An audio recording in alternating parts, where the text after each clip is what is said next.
అలా చూడకే, నీ కళ్ళలో కారం పొడి కొట్ట. అలా చూసి చూసి గోదావరి నదిలో ప్రశాంతంగా ఉన్న నాలో సునామీని సృష్టించావు కదా నువ్వు. నువ్వెప్పుడు వచ్చావు? అయ్యో ఆపమ్మా, ఇప్పుడు ఎందుకు మర్యాద? నువ్వు పదరా, మా అన్నయ్య. ఎవరు ఏంట్రా నువ్వు ఇల్లు చూద్దామని వచ్చి బెడ్రూమ్ లో దొరతావేంటి? రే బాబు, నీ కాళ్ళు పట్టుకు. ఏరా వద్దనవా? ఒక్క నిమిషం. ఏ సంధ్య, నేను ఊరికి ఎక్కడికి రాలా, నిన్ను కంటి తీసుకెళ్ళడానికి. అయ్యో ఇప్పుడు ఎందుకురా ఈ ఛాలెంజ్?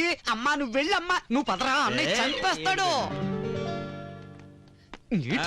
మా అన్నయ్య కత్తిరించేస్తాడు. ఇది అమెరికన్ మార్బుల్, ఇది ఇటాలియన్ మార్బుల్. ఇటాలియన్ మార్బుల్ కాదు బేబీ, రాజస్థాన్ మార్బుల్. రేయ్, ఎందుకు అతను అలా కొట్టావు? ఏంటన్నయ్య వీడు? కొట్టడం కాదు, గొంతు పిసికి చంపాలేండి. దీన్ని డబ్బా రాజస్థాన్ మార్బుల్ అంటాడే. ఇలాంటి ఇల్లు ఎప్పుడైనా చూసావా నువ్వు? అన్నయ్య నువ్వు వెళ్ళన్నయ్య. డబ్బా రాజస్థాన్ మార్బుల్ ఏం తెలుసురా నీకు?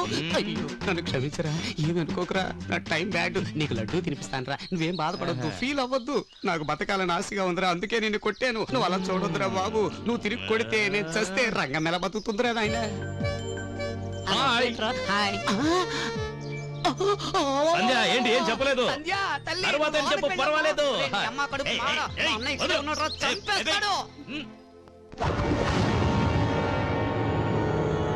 వాడి పేరేంట్రా? రజనీ అంట, రాజమండ్రి నుంచి వచ్చాడు. ఈ రోజుల్లో కుర్రాళ్ళు చాలా ఫాస్ట్ గా ఉన్నారు. అందమైన అమ్మాయి కనబడితే చాలు ఇమ్మీడియట్ గా లవ్ చేస్తారు. ఆ బ్యూటీ వెనక ఉండే అపాయాన్ని మాత్రం వాళ్ళు గుర్తించరు. ఇప్పుడు మన ప్రాపర్టీ జోలికి ఎవడైనా వస్తే మనం ఏం చేస్తాం? చంపేస్తామన్నా. ఇది అంతే.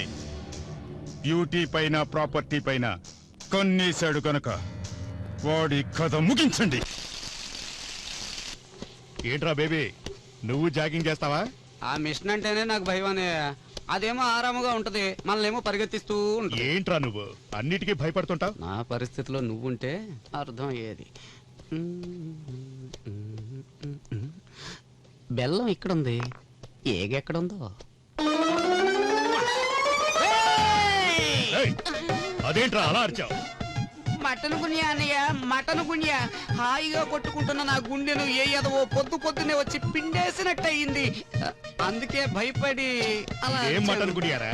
ఇక్కడ ఎవ్వరికి రాలేదే. నిదానంగా వస్తుందిలే అన్నయ్య, అప్పుడు నీకే తెలుస్తుంది. అన్నయ్య ఇక్కడ వద్దన్నయ్య, జిమ్ వేరే చోట చేద్దాం. ఈ ప్లేస్ లో మాత్రం వద్దన్నయ్య. నా మాట విను, ఆ మిషన్ నేను తీసుకొస్తాను. ఇంకా కాలేదురా, ఆగరా. బేబీ, నీ వ్యాధిని కొంచెం సీరియస్ గా తీసుకుని మంచి మందులు వేసుకో. మందులు లేవన్నయ్య, భరించడమే మార్గం. అంటే బెల్ట్ ట్రీట్మెంట్ తీసుకుంటున్నాను అన్నయ్య, బాగుంది, భరించాలంతే. Belt treatment? ఇదేంట్రా కొత్తగా ఉంది? రోగం కొత్తదే కదన్నయ్య. సంధ్య వస్తున్నానన్నయ్య. అన్నయ్య సంధ్య తర్వాత తింటుందిలే. ఎందుకురా, తను కూడా మనతోనే తింటుందిలే. ఏంటన్నయ్య ప్లేట్ ఖాళీగా ఉంది, దోశ వేసుకో. చట్నీ కూడా చాలా బాగుంది, వేసుకో. సరే అన్నయ్య, దోశ వేసుకుని చట్నీతో తినాలో, చట్నీ వేసుకుని దోశతో తినాలో అంతా మర్చిపోయానన్నయ్య. కొన్ని విషయాలు డీటెయిల్డ్ గా చెప్పలేం కదా. బేబీ గారు, ఇంకేం తింటాం? ఏంట్రా బేబీ గారు, నన్ను ఇక్కడ టిఫిన్ చేయమంటారా లేకపోతే బయటికి వెళ్ళి చేయమంటారా? నా తలమే చేయరా, చెయ్యి. నన్ను టిఫిన్ కూడా చేయనవా? ఎక్కడన్నా బయట తింటావు? బేబీ, అన్నయ్య అతను మన ఇంట్లోనే ఉంటున్నప్పుడు బయటకెళ్ళి టిఫిన్ ఎందుకు తినాలి? పాపం అతన్ని టూ మచ్ గా బెదిరిస్తున్నావు నువ్వు. అలాగే ఇస్తాడు కటింగ్, నీకేం తెలుసు వీడు షంటింగ్. కూర్చోనా? నువ్వు కూర్చోమ్మా. Thank you sir. ఎక్కడొద్దు, అక్కడ అక్కడ. Thank you sir. నాకు ఇతను ఫస్ట్ లుక్ లోనే బాగా నచ్చాడ్రా. అవునవును, ముందు అందరికీ నచ్చుతాడు, తర్వాత ముంచుతాడు. అమెరికాకి ఎందుకు వెళ్ళాలనుకుంటున్నావు? అన్నయ్య వాడితో ఏంటి మాటలు? షట్ అప్ బేబీ, నువ్వు చెప్పమ్మా. సార్, అమెరికా వెళ్ళి చేతి నిండా డబ్బు సంపాదించి ఇలాంటి పెద్ద బంగ్లా ఒకటి కొని నా భార్యామణికి గిఫ్ట్ ఇవ్వాలని ఆశ. నోరు మూసుకో, పచ్చడైపోతావు రే. ఇల్లు అంట గిఫ్ట్ అంట, నువ్వేమన్నా ఇండియన్ బిల్ గేట్స్ వా ఇల్లు గిఫ్ట్ ఇవ్వడానికి? రేయ్, అతనితో నేను మాట్లాడుతుంటే నీకేంట్రా ప్రాబ్లం, ఈడియట్?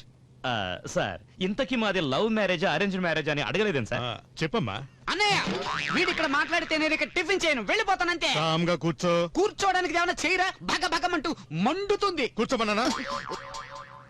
విషయం చాలా ఇంట్రెస్టింగ్ గా ఉంది, కామ్గా విను. నువ్వు చెప్పమ్మా. Love come arranged marriage sir. ఆమెను ప్రేమించి ఇంట్లో వాళ్ళని ఒప్పించి అప్పుడు పెళ్లి చేసుకుందాం అనుకుంటున్నాను సార్. ఇంతకీ ఆ అమ్మాయి పేరేంటి? సంధ్య. సంధ్య. అవును. అవునా? ఆ. మా చెల్లి పేరు కూడా సంధ్యే. అవునా? నీ పేరు సంధ్యేనా? అవును. గుడ్ గుడ్, బాగుందమ్మా. నీ పెళ్లికి ఏం సపోర్ట్ కావాలని అడుగు, నేను చేస్తాను. అయ్యో, మీరు సపోర్ట్ చేశారంటే మా పెళ్ళి అయిపోయినట్టే. ఇంకా నాకు ఏ టెన్షన్ లేదు. కంపల్సరీగా చేస్తాను. Thank you sir. ఎన్నోళ్ళు అన్నయ్య నాకంటే తెలివైనోడు అనుకున్నాను. తింగర ముఖం. నీకు మటన్ గున్య కాదు, మటాష్ గున్య వస్తుంది. దద్ది ఫెలో. ఏంటి నీకేమైనా పిచ్చి పట్టిందా? మా అన్నయ్య ముందు నా పేరు చెప్తావేంటి? నేను ప్రేమించింది నిన్నే కదా, అందుకే నీ పేరు చెప్పా.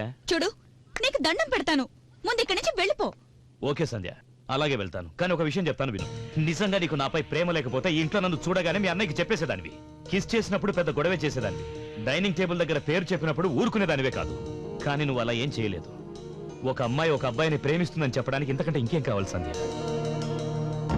చూడు, నువ్వు మీ అన్నయ్య అంటే ఉన్న భయం వల్ల మన ప్రేమను దాచిపెడతానంటే నేను ఇక్కడ ఉండను సంధ్య. వెళ్ళిపోతాను. ఇంకెప్పటికీ నీకు కనపడను. కానీ ఒక విషయం గుర్తుపెట్టుకో సంధ్య, నువ్వు లేకుండా నేను ఉండలేను సంధ్య. నువ్వు లేకుండా నేను ఉండలేను.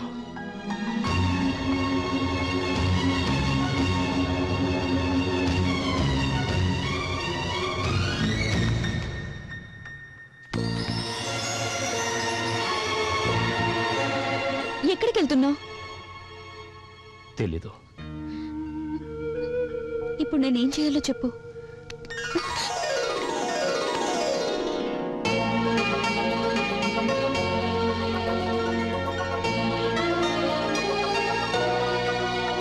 ఇప్పుడన్నా చెప్పు.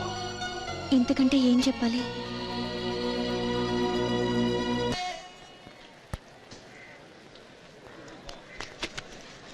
ఈ బెల్ట్ చాలా బాగుంటుంది సార్, మేడ్ ఇన్ జపాన్.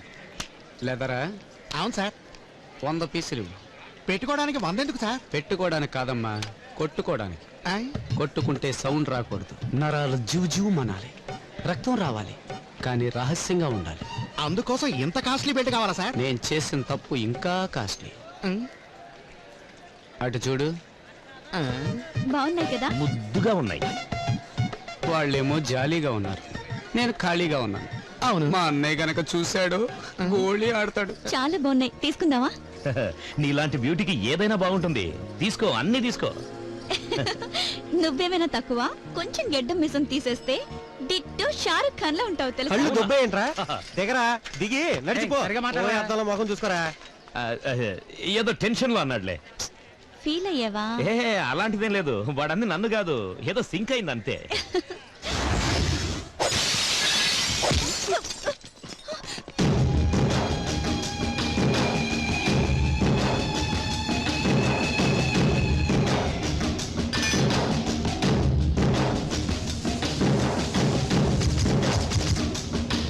రేయ్ రాజమండ్రి, వాళ్ళన్నా మేము సెటిల్ చేసుకోవాల్సింది చాలానే ఉంది. అనవసరంగా మధ్యలో నువ్వు తల దూర్చావురా. కాశీ, అన్నా వీణ్ణి లేపేసి దాన్ని తీసుకురండి. అలాగే అన్నా. చేసేంట్రా? నీ చెల్లెల్ని ఎవడో రాజమండ్రి గాడితో గాజుల మార్కెట్ కి పంపి నువ్వు ఇంట్లో కూర్చొని మల్లెపూలు కట్టుకుంటున్నావా? నా చెల్లెలికి ఏమన్నా అయిందో నా కొడక నీ తల నరికి పడేస్తాను. ఆమెకేమీ అవ్వదు, పెళ్ళవుతుందంతే. నువ్వు భయపడొద్దులే గాని ఆమెకి తోడుగా వచ్చాడే బాడీ గార్డు, వాడి శవం గాజుల మార్కెట్ లో పడుంటుంది. దాన్ని వాడింటికి పంపించే ఏర్పాటేదో చేస్తూ. ఆగాగు. అవును, ఈ రన్నింగ్ రేస్ ఏంటి? వాళ్ళు ఏమైనా చేస్తారని కదా. ముందు మనం ఏదైనా చేస్తే బెటర్ అనుకుంటా.